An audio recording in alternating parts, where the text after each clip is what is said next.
Chargé de la ville et du logement, Monsieur Coquerel, vous avez la parole.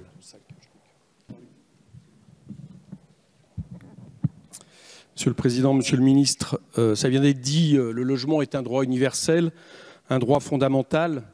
Dans un de ses meilleurs films, Agnès Varda, en 1985, avait réalisé un film qui s'appelait Sans toi ni loi, avec Sandrine Bonner, sans abri, retrouvée morte. Depuis, vous le savez, la situation a empiré.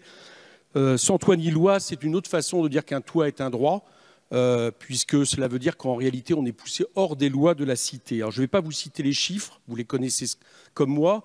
Nous savons chaque année que la Fondation Abbé Pierre tire un constat de plus en plus alarmant. Je vais partir d'une situation dans ma circonscription, d'un hôtel, 10 boulevard Ornano, quartier Pleyel à Saint-Denis, qui malheureusement n'est pas le seul, sur lequel je me suis rendu récemment pour voir des familles, une mère avec son enfant, un couple avec un enfant de 2 ans, un autre couple avec une femme qui est en chimiothérapie avec un autre enfant, en tout une vingtaine de familles qui vivent dans des chambres ou des 2 pièces qui renvoient à Germinal ou à Dickens, moisissures, fenêtres borgnes, électricité hors norme, un état sanitaire comme qui, en réalité, une fois que vous êtes sorti de l'immeuble, vous laisse en larmes.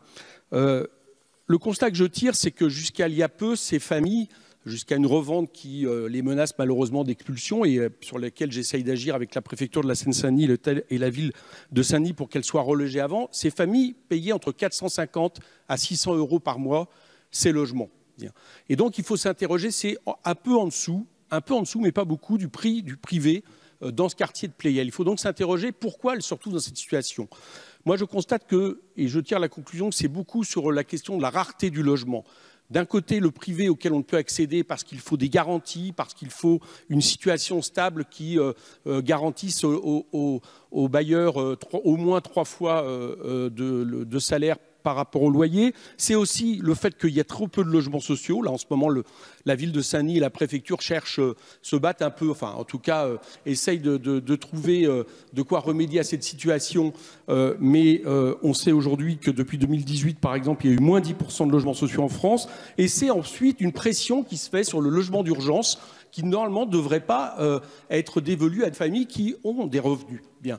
Et le logement d'urgence qui, une fois malheureusement qu'on en est privé, vous laisse souvent sans toit avec les risques que l'on connaît. Tout à l'heure, on va malheureusement rendre hommage dans un jardin du 10e arrondissement de Paris à tous ces milliers de morts dans la rue qui sont un vrai scandale pour la puissance économique que nous sommes. Donc ma question est simple. Il y a eu un permis de louer avec la loi Allure, mais qui renvoie finalement de manière facultative aux collectivités le soin de le régler, alors qu'elles n'en ont pas souvent ni les compétences, ni parfois les moyens. Il y a votre politique sociale du logement, la loi Elan, nous l'avons critiquée, dans le sens où elle fait peser sur les bailleurs les 1,7 milliard d'euros de baisse des APL, y compris en vendant des parcs de logements. Le moins qu'on puisse dire, c'est que le bilan n'est pas bon. Et plus globalement, est-ce que vous ne croyez pas qu'il devrait y avoir une politique de contrôle des loyers de façon à ce que justement le prix du logement baisse et de permettre de revenir sur une chaîne un peu plus vertueuse? Voilà. Autrement dit, comment fait-on pour éviter non seulement le 10 boulevard Ornano, sur lequel j'aimerais bien que vos services se penchent pour que toutes les familles soient relogées, mais également dans l'avenir des 10 boulevards Ornano un peu partout dans le pays?